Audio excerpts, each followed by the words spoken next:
لله نحمده ونستعينه ونستغفره ونؤمن به ونتوكل عليه ونعوذ بالله من شرور أنفسنا ومن سيئات أعمالنا من يهده الله فلا مضل له ومن يضلل فلا هادي له ونشهد أن لا إله إلا الله وحده لا شريك له ونشهد أن سيدنا وسندنا ونبينا ومولانا محمدا عبده ورسوله أما بعد فأعوذ بالله من الشيطان الرجيم بسم الله الرحمن الرحيم شهر رمضان الذي أنزل فيه القرآن هدى للناس وبينات من الهدى والفرقان فمن شهد منكم الشهر فليصمه صدق الله العظيم. معزز سامعین کرام، عزیز ساتھیوں، بزرگوں، دوستوں، رمضان المبارک کے آنے سے پہلے کچھ کام ایسے ہیں جو ہم کو کر لینے چاہیے. اسی سے متعلق باتیں آپ حضرات کے سامنے اس سے پہلے بھی رکھی گئی. رمضان کا مبارک مہینہ یہ اللہ تعالیٰ کا بہت بڑا ہمارے اوپر انعام ہے. یہ دعا مانگتے رہنا چاہیے کہ اللہ تعالیٰ ہم سبوں کو رمضان کا مبارک مہینہ صحت اور عافیت کے ساتھ عطا کرے. ایک کام تو یہ کرنا چاہیے کہ دعائیں ہم مانگیں کہ اللہ تعالیٰ ہم سبوں کو رمضان کا مبارک مہینہ عطا کرے، صحت کے ساتھ عافیت کے ساتھ عطا کرے. دعا کا اہتمام کرنا چاہیے. اور بہت سی چیزیں ایسی ہیں جو تیاریوں کی قبیل کی ہیں، وہ ہم کو کرنا چاہیے. اس میں سے بہت سی چیزیں آپ حضرات کے سامنے رکھی گئی کہ رمضان المبارک کے آنے سے پہلے ہم کو خریداری وغیرہ جو کچھ بھی کرنی ہے کر لینی چاہیے، تاکہ رمضان کے مبارک مہینے میں ہم کو بازاروں میں جانے کی نوبت نہ آئے. چونکہ اس زمین پر اللہ تعالیٰ کو سب سے زیادہ پسندیدہ اگر کوئی جگہ ہے تو وہ مسجد ہے. سب سے زیادہ پسندیدہ جگہ مسجد ہے اور سب سے زیادہ ناپسندیدہ جگہ جو ہے وہ بازار ہے. تو رمضان کے بابرکت مہینے میں، مقدس مہینے میں ہم اگر بازاروں میں جائیں گے جو اللہ اس کے رسول کی نظروں میں سب سے زیادہ ناپسندیدہ جگہ ہے، تو اس مبارک مہینے کی ناقدری ہوگی. جب نعمت کی ناقدری ہوگی تو نعمت چھین لی جائے گی. رمضان کا جب ہم احترام کریں گے، اس کا جتنا ہم احترام کریں گے، اس کی جتنی قدر کریں گے، اتنا ہی اللہ تعالیٰ ہم کو اپنی زندگیوں میں بار بار رمضان کا بابرکت مہینہ عطا کریں گے. اس کی ناقدری کریں گے تو وہ مہینہ ہم سے چھین لیا جائے گا. تو یہ بھی رمضان کی ناقدری ہے کہ رمضان کی مقدس راتوں میں اور اس کی مقدس گھڑیوں میں ہم خریداری کے لیے نکل جائیں، بازاروں میں چلے جائیں. قیمتی وقت کو ہم یوں ہی برباد کریں چند چیزوں کے خریدنے کے لیے، چپل کے خریدنے کے لیے، کپڑے کے خریدنے کے لیے قیمتی وقت کو ضائع کریں، برباد کریں. یہ انتہائی ناسمجھی اور انتہائی ناقدری ہے اس مبارک مہینے کی. اس سے ہم اپنے آپ کو بچانا چاہیے، اپنے گھر کی عورتوں کو پابند بنانا چاہیے اور خود بھی اس بات کے پابند بننا چاہیے کہ رمضان کے مبارک مہینے کے آنے سے پہلے جو بھی خریداری کرنی ہو ہم کر لیں گے، تاکہ یکسوئی کے ساتھ رمضان کے مبارک مہینے میں ہم اللہ کی عبادت کر سکیں. یہ منصوبہ ابھی سے بنانا چاہیے، یہ ابھی سے پلاننگ ہونی چاہیے. اسی طرح بہت سی چیزیں اور بھی آپ حضرات کے سامنے رکھی گئی. گناہوں کو چھوڑنے کے سلسلے میں سچی پکی توبہ کرنی چاہیے. گناہوں کو چن چن کے اس کی ایک لسٹ بنانی چاہیے کہ میرے اندر یہ گناہ ہیں جو میرے اندر کثرت سے پائے جاتے ہیں، ان کو چھوڑنے کے لیے میں کوشش کروں گا. چونکہ رمضان کا مبارک مہینہ ایسا بابرکت مہینہ ہے کہ کوئی بندہ اگر اس میں کوئی اچھا کام کرنا چاہے تو آسانی سے کر سکتا ہے، چونکہ شیاطین کو قید کر دیا جاتا ہے. اور اگر کوئی گناہ سے اپنے آپ کو بچانا چاہتا ہے تو آسانی سے بچا سکتا ہے. تو یہ ایک مبارک مہینے میں ایک ماحول بنا ہوا ہوتا ہے نیکیوں کے کرنے کا، گناہوں سے بچنے کا، اور شیاطین کو قید کر دیا جاتا ہے. تو ہر بندے کے لیے یہ بالکل آسان ہوتا ہے کہ وہ کوئی نیکی کرے، یہ بھی بالکل آسان ہوتا ہے کہ وہ اپنے آپ کو گناہ سے بچائے. تو یہ کوشش ہونی چاہیے کہ اس مقدس مہینے میں ہم اپنے آپ کو گناہوں سے بچانے کا اہتمام کریں اور گناہوں سے بچانے کی کوشش کریں اور گناہوں کی ایک لسٹ بنائیں کہ بھئی میرے اندر پائے جانے والے یہ گناہ ہیں، ان گناہوں کو اس مبارک مہینے میں چھوڑوں گا۔ عادت اگر ڈالیں گے، ایک مہینے تک بندہ اگر عادت ڈالے کسی گناہ سے بچنے کی، ایک مہینے تک بندہ اگر عادت ڈالے کسی گناہ کو چھوڑنے کی کوشش کرے تو اس گناہ کا چھوڑنا اس کے لیے آسان ہو جاتا ہے۔ تو یہ کوشش ہونی چاہیے رمضان کے مبارک مہینے میں ہم ایک فہرست بنائیں کہ بھئی میرے اندر یہ گناہ پائے جاتے ہیں، ان گناہوں کو مجھے چھوڑنا ہے۔ ایک مہینے کی ٹریننگ کرنی ہے، مشکل میں اپنے آپ کو ڈالنا ہے، کوشش کرنی ہے۔ ایک مہینے کی کوشش کے بعد میں اس گناہ کا چھوڑنا ہمارے لیے آسان ہو جاتا ہے۔ اسی طرح ایک بات یہ بھی سمجھنی ہے کہ رمضان کے مبارک مہینے میں عبادتوں کا ثواب بڑھا دیا جاتا ہے۔ ایک فرض نماز ادا کریں گے تو غیر رمضان کے 70 فرضوں کے برابر ثواب ملتا ہے، اور ایک نفل ادا کریں گے تو غیر رمضان کے فرض کے برابر ثواب ملتا ہے۔ تو رمضان کے مبارک مہینے میں یہ کوشش ہونی چاہیے کہ ہم کوئی نماز نہیں چھوڑیں، کوئی نماز ہماری قضا نہیں ہوگی۔ ایسا نہیں کہ سحری کر لیا اور اس کے بعد میں سستی غالب آ گئی، سو گئے اور فجر کی نماز چھوڑ دی، اور اسی طرح کام کر کے محنت کر کے دوپہر کے وقت میں آئے، نماز کا وقت ہے، تھک ہار کے سو گئے اور نماز چھوڑ گئی اور نماز قضا ہو گئی۔ ایسا نہیں ہونا چاہیے۔ رمضان کے مبارک مہینے میں ہر گناہ سے ہم اپنے آپ کو بچانے کی کوشش کریں۔ نماز چھوڑنا یہ بھی بہت بڑا گناہ ہے، اس سے اپنے آپ کو بچانے کی کوشش کریں۔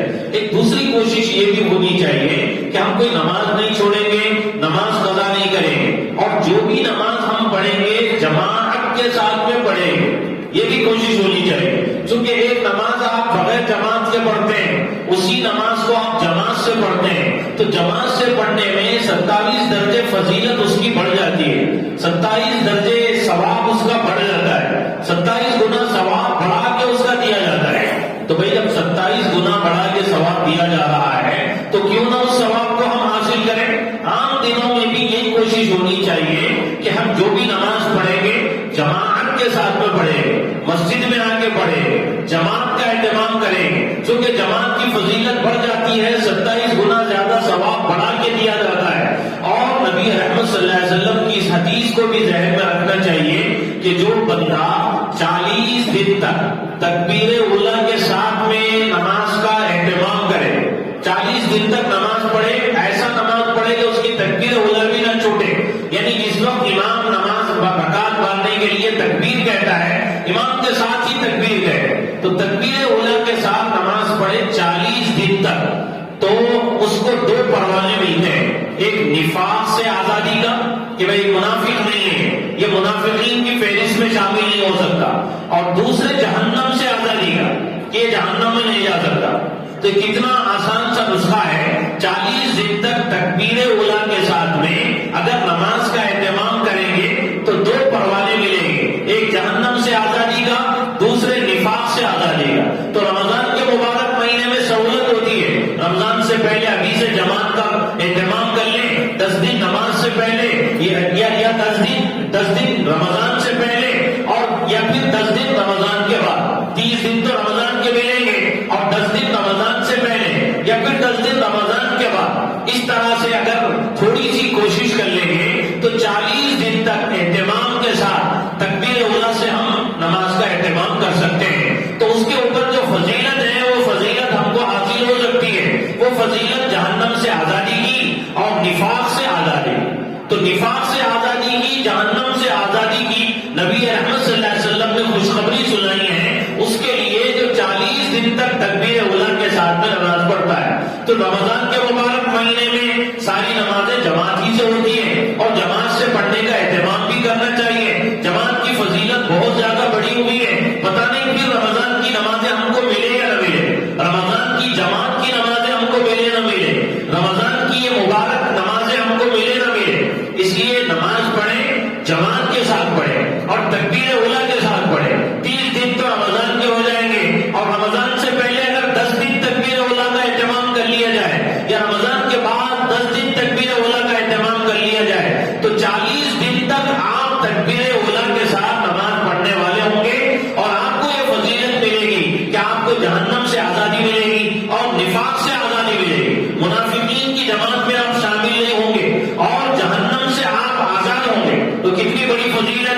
اور 40 دن تک کوئی عمل کیا جائے اس کی خاص برکتیں ہوتی ہیں، وہ آپ اپنی زندگی میں محسوس کریں. تو رمضان کے مبارک مہینے میں یہ عزم کریں، یہ ارادہ کریں کہ بھائی جو بھی نماز پڑھیں گے جماعت کے ساتھ نماز پڑھیں گے. دوسرا عزم اور ارادہ یہ ہونا چاہیے کہ ہم نماز جو پڑھیں گے تکبیر اولیٰ کے ساتھ میں پڑھیں گے.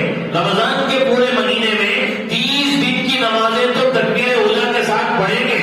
رمضان سے پہلے 10 دن یا رمضان کے بعد 10 دن یہ بھی تکبیر اولیٰ کے ساتھ نماز پڑھنے کا اہتمام کریں گے، کوشش کریں گے. یہ فضیلت ہم کو حاصل ہو جائے گی بیٹھے بٹھائے آسانی کے ساتھ ہے. تو یہ میرے دوستوں جو مہینہ آنے والا ہے بڑی فضیلتوں والا ہے. اس مہینے کی برکتوں کو ہم کیسے حاصل کریں، اس مہینے سے ہم کیسے فائدہ اٹھائیں، اس کا ابھی سے منصوبہ بنانا چاہیے. جتنے کاروباری ہیں منصوبے بنا رہے ہیں، تجارت کرنے والے منصوبے بنا رہے ہیں. وہ کیسا پیسہ ہم کمائیں گے، کیسی ہم تجارت کریں گے، کیسا ہوٹل چلائیں گے، کیسے ہم دکان چلائیں گے، ہم کیسے کاروبار کریں گے کہ کچھ پیسہ زیادہ آ جائے، کچھ نفع زیادہ آ جائے. ہر کاروباری، ہر تجارت پیشہ آدمی یہ منصوبے بنا رہا ہے. لیکن ایک ایمان والا جو بندہ ہوتا ہے وہ یہ کوشش کرتا ہے کہ بھئی رمضان کا مبارک مہینہ پتہ نہیں پھر زندگی میں ہم کو ملے نہ ملے. یہ رمضان کا جو مبارک مہینہ آ رہا ہے اس مبارک مہینے میں وہ ابھی سے منصوبہ بناتا ہے اس کے آنے سے پہلے کہ بھئی اس مبارک مہینے سے میں کیسے فائدہ اٹھاؤں، اس مبارک مہینے میں میں کیسے عبادت کروں، اس مبارک مہینے میں کیسے اس کی قدردانی کروں کہ یہ بار بار مجھے ملے، کیسے قدردانی کروں کہ اس سے میں خوب فائدہ اٹھانے والوں میں شمار کیا جاؤں. یہ کوشش ہر ایمان والا کرتا ہے. تو ابھی سے منصوبہ بنانا چاہیے. اسی طرح نبی رحمت صلی اللہ علیہ وسلم نے اس مبارک مہینے میں روزے دار کو افطار کرانے کی جو فضیلت بیان فرمائی ہے. روزے دار کو کوئی بندہ افطار کرا دے تو اس کو فضیلت کیا ملے گی؟ جہنم سے آزادی اس کے لیے ہو جائے گی اور اس کے گناہ معاف ہو جائے گے. اور جس کو اس نے افطار کرایا ہے اس کے روزے کا ثواب بھی اس کو ملے گا، اس کے ثواب میں کوئی کمی نہیں کی جائے. تو اس کے گناہ معاف ہوں گے، روزے دار کے روزے کا ثواب اس کو ملے گا اور جہنم سے آزادی ملے گی. تو یہ حدیث ہے، یہ پڑھی جاتی ہے، رمضان میں سنائی جاتی ہے. تو اس فضیلت کو حاصل کرنے کے لیے، اس ثواب کو حاصل کرنے کے لیے کتنے مسلمان ایسے ہیں جو بے چین رہتے ہیں اور یہ کوشش کرتے ہیں کہ بھئی رمضان کے مبارک مہینے کی اس فضیلت کو ہم حاصل کریں. رمضان کے اس مبارک مہینے کی اس فضیلت کو حاصل کرنے کے لیے اور دعوتوں کا اہتمام کرتے ہیں اور افطار پارٹیاں رکھی جاتی ہیں اور جو کچھ بھی ان کے بس میں ہوتا ہے کرنے کی کوشش کرتے ہیں. تو اس سلسلے میں گزارش سننے کی ضرورت ہے. اس گزارش کو اس گزارش آپ کے سامنے کرنی ہے، وہ بار بار کی جاتی ہے اور آپ کو بار بار بتائی جاتی ہے. وہ یہ ہے کہ دیکھیے آپ کسی رمضان کے مبارک مہینے میں مسجد میں افطار پارٹی آپ کریں گے یا کسی گلی میں آپ افطار کی دعوت کریں گے یا پوری بستی والوں کو افطار کی دعوت دیں گے تو اس میں جو کچھ بھی ہوتا ہے وہ ہمارے سامنے ہے. کھانے کی جو ناقدری ہوتی ہے، جو میوے رکھے جاتے ہیں اس میں سے بعض کھائے جاتے ہیں اور بعض پھینکے جاتے ہیں، اس کو کوئی کھانے والا نہیں ہوتا ہے. کھانا راستے میں گرا ہوا ہوتا ہے. جہاں پہ عام خاص دعوتیں ہوتی ہیں آپ دیکھیے کھانے کی کیسے ناقدری ہوتی ہے. چاول گرا ہوا ہے، کھانا گرا ہوا ہے اور جہاں پہ کھلایا جا رہا ہے گندگی ہے، پورا کھانا نیچے گرایا جا رہا ہے. ایک عجیب سا ماحول بنا ہوا ہے ناقدری والا. اللہ رب العزت کی دی ہوئی نعمت کی ناقدری ہوتی ہے. تو رمضان کے مبارک مہینے میں کتنے لوگ ایسے ہیں اس فضیلت کو حاصل کرنے کے لیے کہ بھئی میری مغفرت ہو جائے، میری بخشش ہو جائے، جہنم سے آزادی مل جائے، ہم کو روزے دار کے روزے کا ثواب مل جائے. اس نیت سے کتنے لوگ ایسے ہیں جو افطار پارٹیاں کرتے ہیں، کتنے لوگ ایسے ہیں جو دعوتیں کرتے ہیں. تو ان سے یہ گزارش ہے کہ بھئی آپ ثواب حاصل کرنا چاہتے ہیں، آپ یہ چاہتے ہیں کہ آپ کی بخشش ہو، آپ یہ چاہتے ہیں کہ آپ کی مغفرت ہو، آپ یہ چاہتے ہیں کہ آپ کو جہنم سے آزادی ملے، آپ یہ چاہتے ہیں کہ آپ کو ثواب ملے. تو ثواب کمانے کی اور بھی بہت سی شکلیں ہیں، ثواب کمانے کی اور بھی بہت سی شکلیں ہیں. ان شکلوں کے ذریعے سے آپ ثواب کما سکتے ہیں. آپ یہ کوشش کیجئے کہ آپ اپنے خاندان میں، آپ اپنے پڑوس میں، آپ اپنے رشتے داروں میں کسی کو آپ دیکھیے، کسی کو آپ تلاش کیجئے جو غریب ہو، جو واقعی محتاج ہو، جو ضرورت مند ہو. اس کو آپ تلاش کر کے آپ جو افطار پارٹی کرنا چاہتے ہیں اس میں جو خرچہ ہو رہا ہے، آپ کی افطار پارٹی کے 25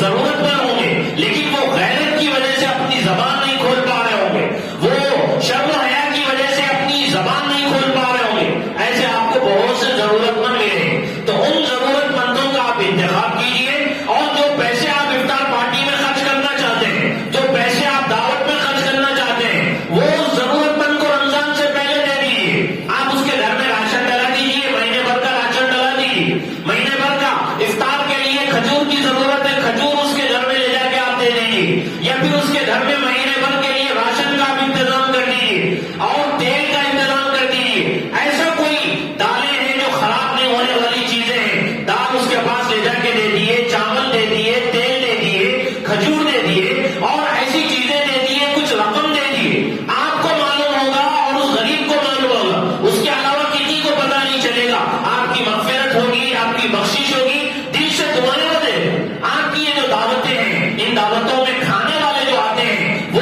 روزانہ کھاتے رہتے ہیں اور ہر دعوت میں جاتے رہتے ہیں، ان کا کام ہی کھانا ہے، وہ کھانے ہی کے لیے پیدا ہوئے ہیں، ان کا بس ایک ہی کام ہے، ایسے لوگوں کو بلا کے آپ کھلا رہے ہیں، ایسے لوگوں کو بلا کے آپ پیٹ بھر کے کھلا رہے ہیں اور کھا کے 50 نام رکھ کے جانے والے وہ لوگ ہیں، میرے دوستو اس کے بجائے آپ ایسا اگر کر لیں گے تو غریبوں کی بہت بڑی ضرورت پوری ہوگی، ضرورت مندوں کی بہت بڑی ضرورت پوری ہوگی اور ان کا ایک بہت بڑا مسئلہ پورا ہوگا اور آپ کو ثواب بھی ملے گا، اور آپ کا یہ عمل ایسا ہوگا کہ لوگوں کو تو پتا نہیں چلے گا کہ بھئی انہوں نے اس سال دعوت نہیں کی، لوگوں کو تو پتا نہیں چلے گا کہ بھئی انہوں نے اس سال افطار پارٹی نہیں کی، لیکن اللہ کو معلوم ہوگا، آپ کا ہر عمل اللہ کے لیے ہونا چاہیے، آپ کا ہر عمل اللہ کے لیے ہونا چاہیے، چونکہ ایمان والا جو پابند ہے وہ اس بات کا پابند ہے کہ وہ اپنا جو بھی عمل کرتا ہے وہ اللہ کو دکھانے کے لیے کرتا ہے، لوگوں کو دکھانا مقصود نہیں ہوتا ہے، اللہ کو دکھانے کے لیے اس کا کوئی بھی عمل ہوتا ہے۔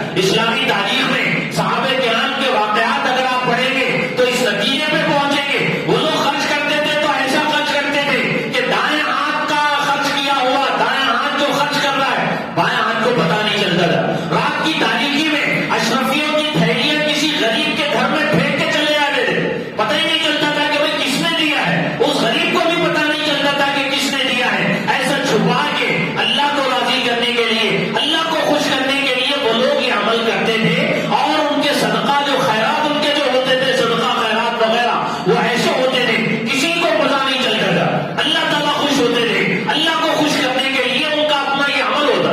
ایمان والا جو بھی کام کرے گا اللہ کے لیے کرے گا، ورنہ اگر لوگوں کو دکھانے کے لیے، نام نمود کے لیے، شہرت کے لیے، ریاکاری کے لیے، دکھلانے کے لیے اگر کوئی عمل کرے گا تو میرے دوستو اس عمل کا ثواب اس کو آخرت میں کچھ ملنے والا نہیں ہے، وہ یہ سمجھے گا کہ بھائی میں نے اتنے غریبوں کو کھانا کھلا دیا، وہ یہ سمجھے گا کہ میں نے اتنی بڑی پارٹی کر دی، وہ یہ سمجھے گا کہ بھائی لوگوں میں نام ہو گیا، شہرت ہو گئی، وہ یہ سمجھے گا کہ بھائی اتنے سارے لوگ آ کے کھا کے چلے گئے، اگر اس کی نیت میں کھوٹ ہوگا، دکھلاوا مقصود ہوگا، ریاکاری مقصود ہوگی، نام و نمود مقصود ہوگا، کل قیامت کے دن اس کے اس عمل کا اس کو کوئی ثواب نہیں ملے، کوئی ثواب نہیں ملے۔ نبی احمد صلی اللہ علیہ وسلم نے ارشاد فرمایا کل قیامت کے دن ایسے لوگوں کو پکار کے بلایا جائے گا اور یہ کہا جائے گا کہ بھئی جس کو دکھانے کے لیے تم نے یہ عمل کیا تھا اس عمل کا ثواب اسی سے لے لو، جس کو دکھانے کے لیے تم نے یہ عمل کیا تھا اس عمل کا ثواب اسی سے لے لو، آج ہمارے پاس تم کو دینے کے لیے کچھ نہیں، ان کو کچھ نہیں دیا جائے گا۔ تو میرے دوستو اپنی آخرت برباد کرنا یہ کوئی سمجھداری نہیں ہے، سمجھداری یہ ہے کہ ایسا عمل کرے کہ اس عمل سے اللہ راضی ہو جائے، چاہے دنیا والے ناراض ہو جائے، دنیا والوں سے ہم کو کچھ لینا دینا نہیں ہے، ہم کو لینا ہے اللہ اس کے رسول سے، ہم پابند ہیں اللہ اس کے رسول کو خوش کرنے کے، ہم پابند ہیں اللہ اس کے رسول کو راضی کرنے کے۔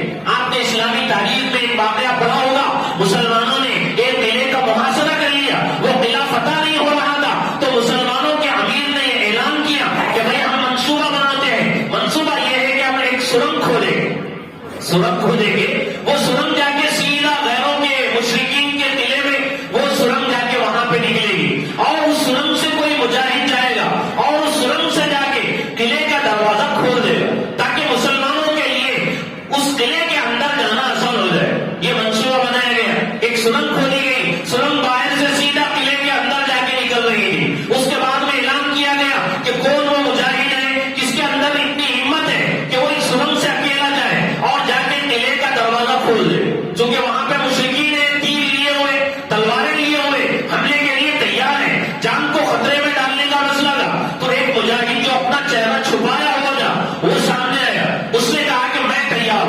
میں تیار ہوں. اور اس نے اپنا نام وہ آگے لیا اور سرنگ میں سے جا کے اس نے دروازہ قلعے کا کھول لیا. اس کے بعد میں مسلمان قلعے کے اندر داخل ہو گئے. قلعہ فتح ہو گیا, مسلمانوں کو کامیابی ملی. اس کے بعد 3 دن تک اعلان ہوتا رہا کہ بھائی وہ مجاہد کس میں ہے جس نے اپنی جان کو خطرے میں ڈالا اور خطرے میں ڈال کے قلعے کا دروازہ کھولا.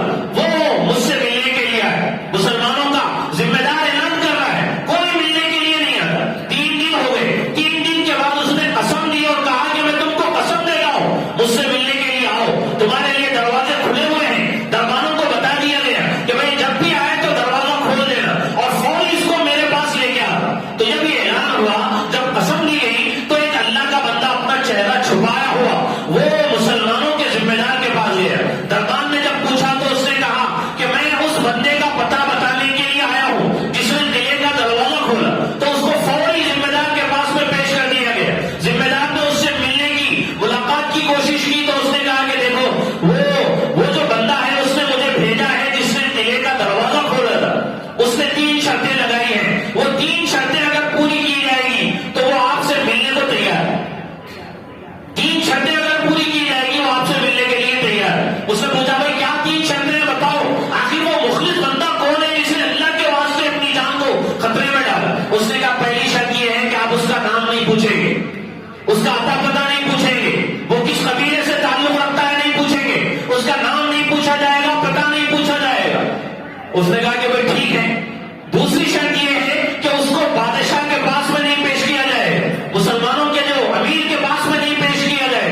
تیسری شرط یہ ہے کہ آپ دوبارہ اس سے ملاقات نہیں کریں. اس نے کہا کہ بھائی ٹھیک ہے, ساری شرطیں منظور ہیں, اس سے فوری ملاؤ. تو اس نے کہا کہ وہ میں ہی ہوں. اس کے بعد میں چلا گیا, اپنا چہرہ چھپایا ہوا. اس نے کہا کہ وہ میں ہی ہوں, اب دوبارہ کبھی میرا نام نہیں لینا, کبھی مجھ سے ملاقات کی کوشش نہیں کرنا اور بادشاہ کے پاس مجھے پیش نہیں کرنا. اس کے بعد میں وہ چلا گیا.